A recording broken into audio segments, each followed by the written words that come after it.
Hi there folks, on behalf of Astromatrix, my name is Marcelle and I'm here today to talk to you about the full moon that's happening in Sagittarius on the 26th and 27th of May, depending on where you are in the world. So before I dive into that, I'd like to ask, please, if you enjoy our content, to like and subscribe. Don't forget to ring the notification bell, as we do bring up regular updates and content.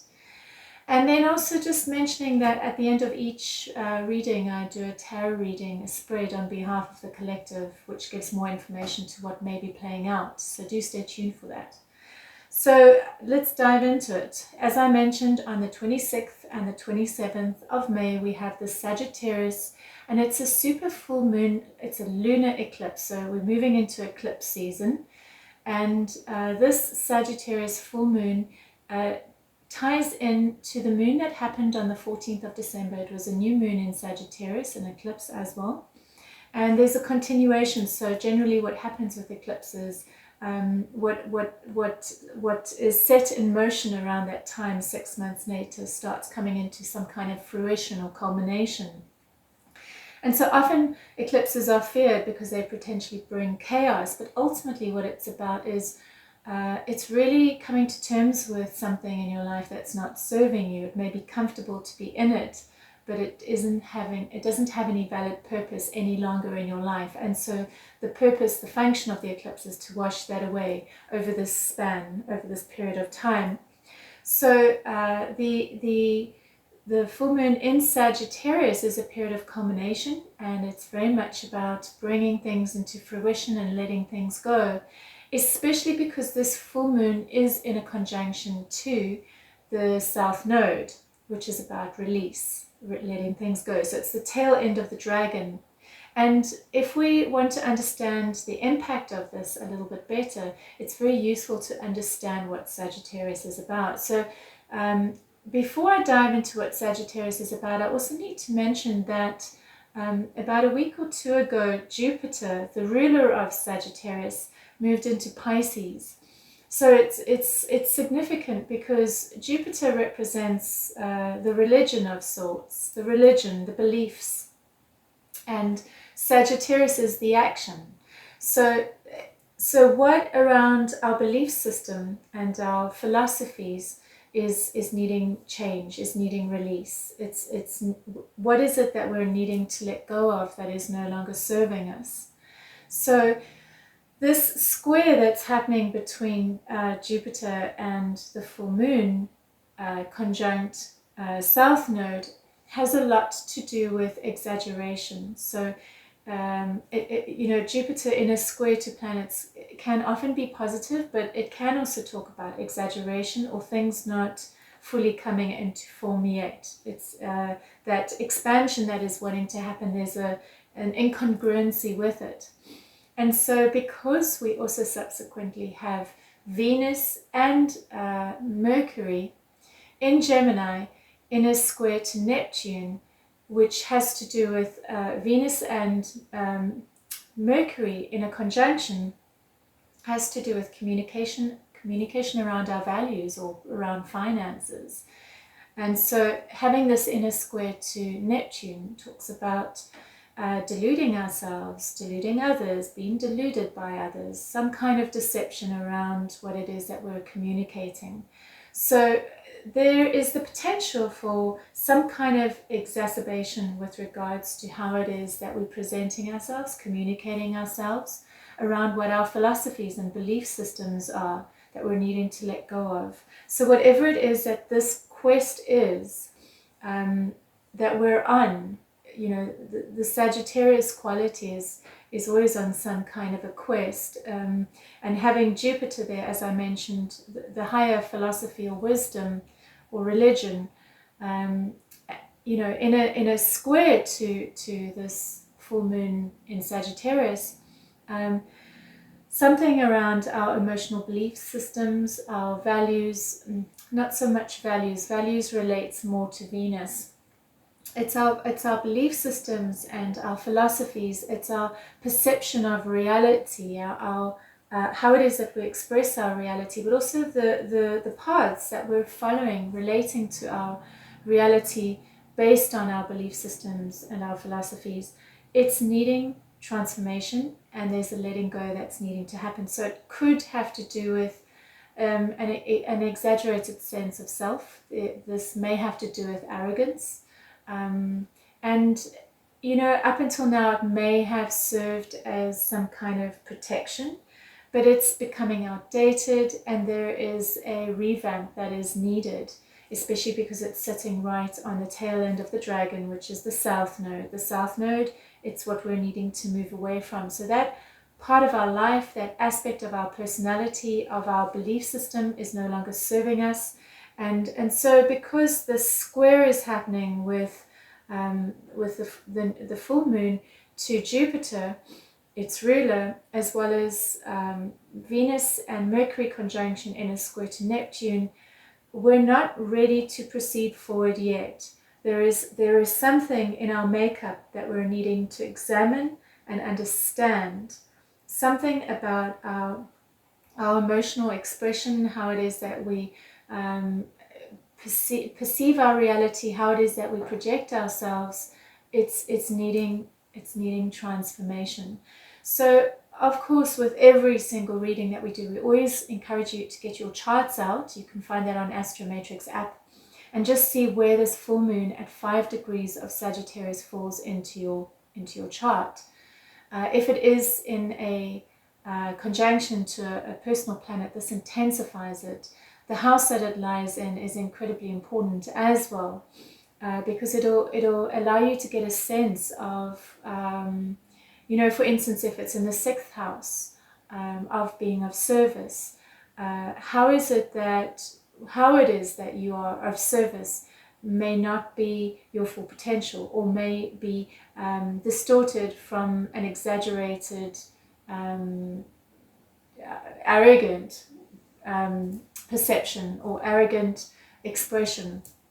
So look to the house that it's in and see where it is, you know, that house that rules Sagittarius, and see where it is that you are going to be reviewing something and completing something, or starting to release something in your life, so that it can make way for a new Jupiter, for a new religion, a new philosophy, a new worldview, mind view. And so during this period, it's very important to become aware of accountability, especially, but not only accountability, but to become very aware of how it is that you communicate and what it is that you're communicating, because this may stir things up.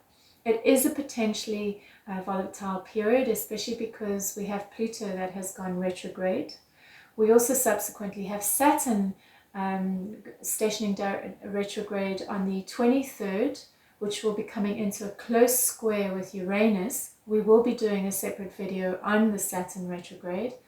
As well as on the 29th, we have a Mercury retrograde that's happening in Gemini. So it's in its rulership, which is a double whammy. It's double confusion, especially because Gemini is around communication.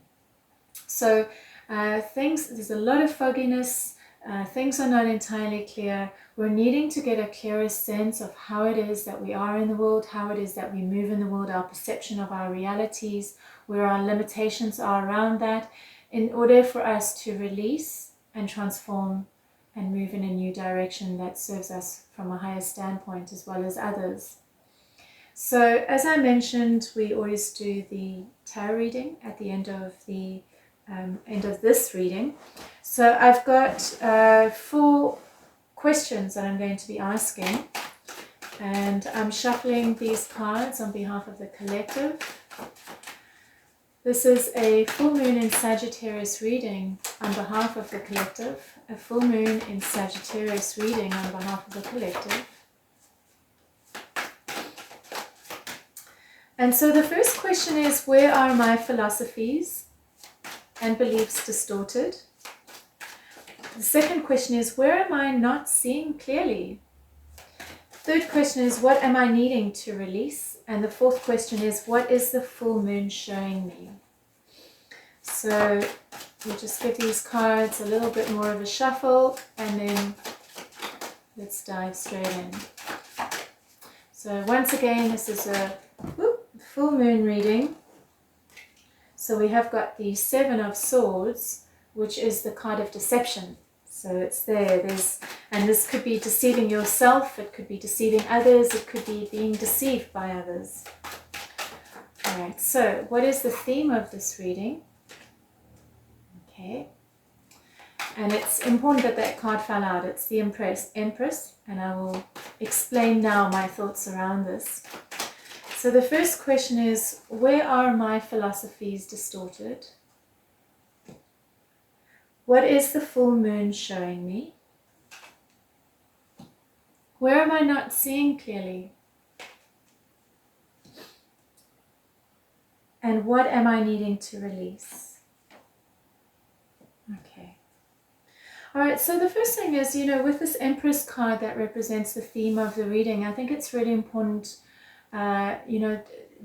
it does potentially sound very intense and negative, and I do feel that we are going into some rocky terrain over the next month or two with all the transits and the retrogrades, the eclipse season that's happening, and specifically during this period of time in the southern hemisphere, it's going into the darker parts of the season, from autumn into winter. So this is generally a period which, when the northern hemisphere is more around September, October, where we are, they say that the veils are thinner and therefore we have more connection to the spirit world, to darker energies. And so it can potentially be a more intense period. But, we're always needing to experience these challenges and these difficulties. It strengthens us, it brings us closer to the truth of who we are. And especially during this period on the planet, there's so many uncertainties that are playing out. We're moving through a really intense transition.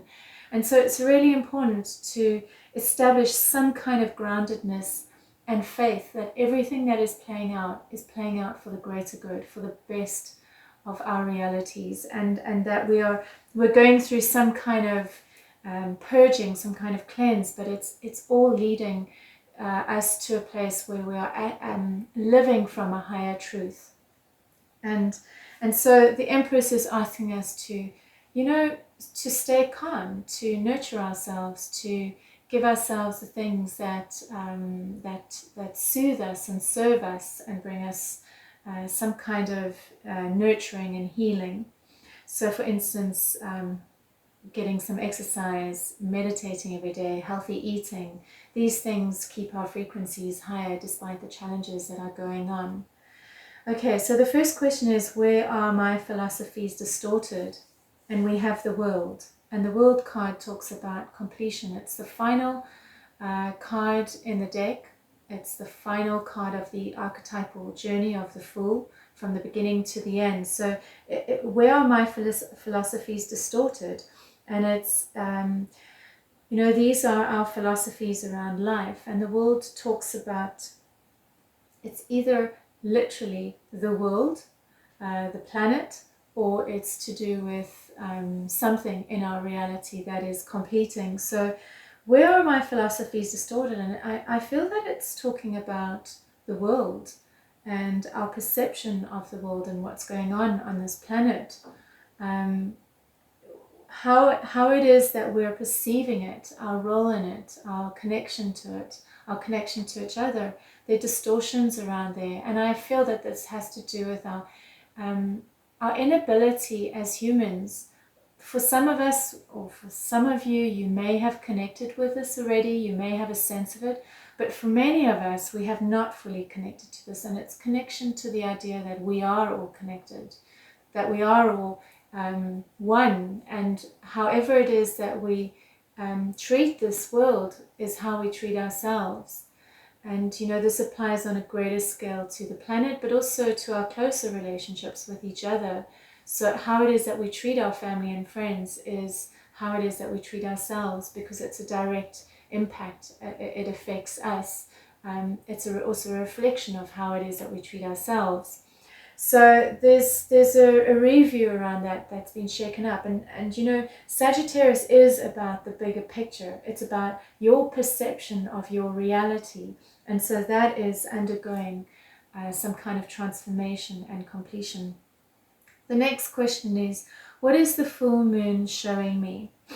And we've got the Tower card, which is not a pleasant card. It's showing the structures that we have placed in our lives as truth and reality is starting to crumble.